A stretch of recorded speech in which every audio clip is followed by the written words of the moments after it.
ঠাকুর শ্রীরামকৃষ্ণ দক্ষিণেশ্বর মন্দিরে ভক্ত সঙ্গে, প্রথম পরিচ্ছেদ।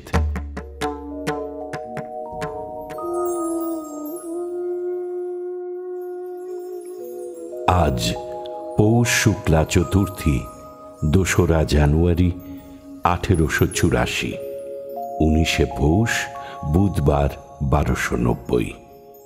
শ্রীরামকৃষ্ণ ভক্ত সঙ্গে দক্ষিণেশ্বর কালী মন্দিরে বাস করিতেছেন। আজকাল রাখাল, লাটু, হরিশ, রামলাল, মাস্টার দক্ষিণেশ্বরে বাস করিতেছেন। 3টা বাজিয়াছে। মণি বেলতলা হইতে শ্রীরামকৃষ্ণকে দর্শন করিতে তাঁর ঘরের অভিমুখে আসিতেছেন।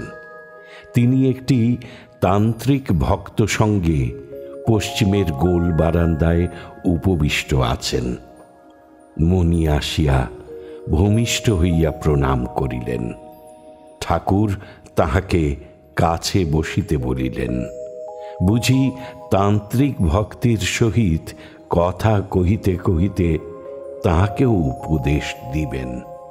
শ্রীযুক্ত মহিম চক্রবর্তী তান্ত্রিক ভক্তটিকে ঠাকুর দর্শন করিতে পাঠাইয়া দিয়াছেন। ভক্তটি গেরুয়া বসন পরিয়া আছেন।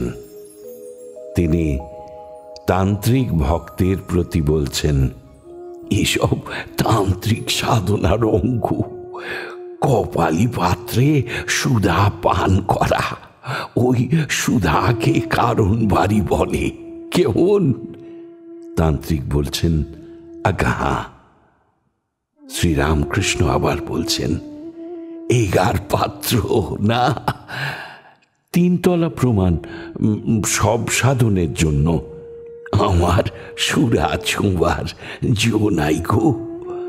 আপনার সহজানন্দ, সে আনন্দ হলে কিছুই চাই না। আবার দেখো, আমার জপ তপ ভালো লাগে না, তবে সর্বদা স্মরণ মনন আছে।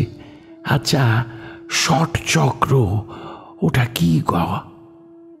আজ্ঞা, ওসব নানা তীর্থের ন্যায়। এক এক চক্রে শিব শক্তি, চোখে দেখা যায় না, কাটলে বেরোয় না। পদ্মের মৃণাল শিবলিঙ্গ, পদ্মকর্ণিকায় আদ্যা শক্তি জনি রূপে। মণি নিঃশব্দে সমস্ত শুনিতেছেন। তার দিকে তাকাইয়া শ্রীরামকৃষ্ণ তান্ত্রিক ভক্তকে কি জিজ্ঞাসা করিতেছেন? আচ্ছা, বীজ মন্ত্র না পেলে কি সিদ্ধ হয়? হয়, বিশ্বাসে, গুরুবাক্যে বিশ্বাস। শ্রীরামকৃষ্ণ মণির দিকে ফিরিয়া ও তাহাকে ইঙ্গিত করিয়া, বিশেষ বিশেষ। তান্ত্রিক ভক্ত চলিয়া গেলে ব্রাহ্ম সমাজভুক্ত শ্রীযুক্ত জয়গোপাল সেন আসিয়াছেন। শ্রীরামকৃষ্ণ তাহার সহিত কথা কহিতেছেন। রাখাল, মণি প্রভৃতি ভক্তেরা কাছে আছেন। অপরাহ্ন। শ্রীরামকৃষ্ণ জয়গোপালের প্রতি বলছেন, কারুকে কোনো মতকে বিদ্বেষ করতে নাই। নিরাকারবাদী, সাকারবাদী সকলেই তাঁর দিকে যাচ্ছে। জ্ঞানী, যোগী, ভক্ত সকলেই তাঁকে খুঁজছে।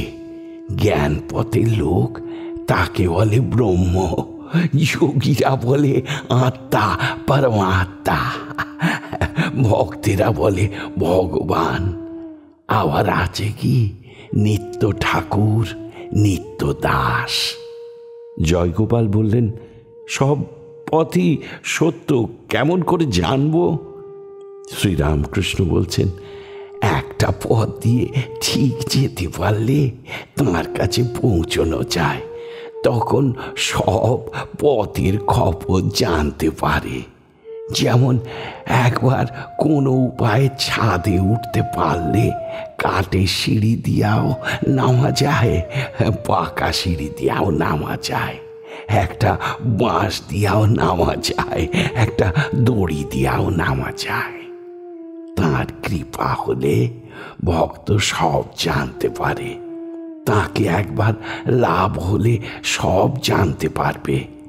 একবার জোশ করে বড়বাবুর সঙ্গে দেখা করতে হয়, আলাপ করতে হয়, তখন বাবুই বলে দেবে তাঁর কখানা বাগান, পুকুর, কোম্পানির কাগজ। ঈশ্বর দর্শনের উপায়।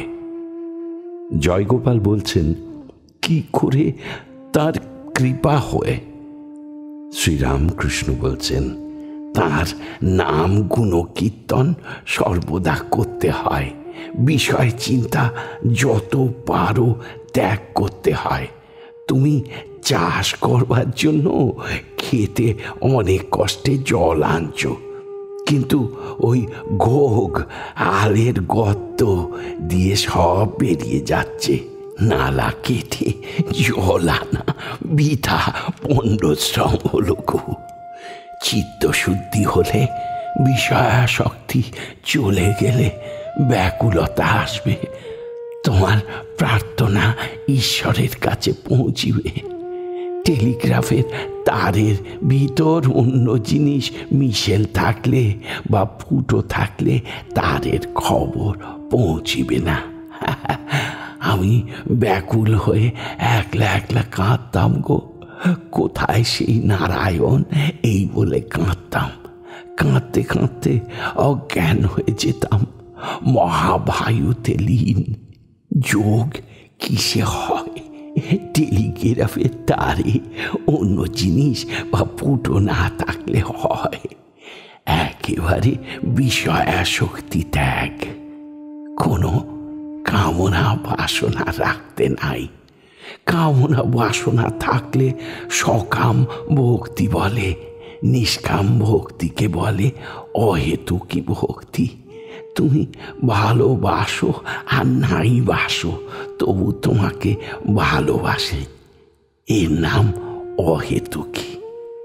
কথাটা এই, তাকে ভালোবাসা, খুব ভালোবাসা হলে দর্শন হয়। সতীর পতির ওপর টান, মায়ের সন্তানের ওপর টান, বিষয়ীর বিষয়ের ওপর টান। এই তিন টান যদি একত্র হয় তাহলে ঈশ্বর দর্শন হয় গো। জয়গোপাল বিষয়ী লোক, তাই কি শ্রীরামকৃষ্ণ তাহারই উপযোগী এসব উপদেশ দিতেছেন?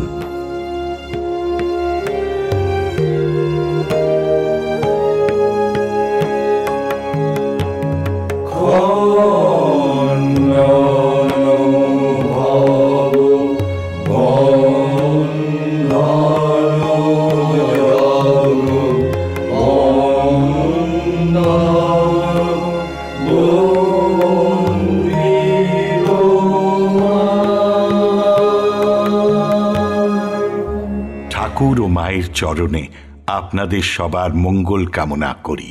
লাইক করুন, শেয়ার করুন, অন্যকে দেখার সুযোগ করে দিয়ে পুণ্য লাভ করুন।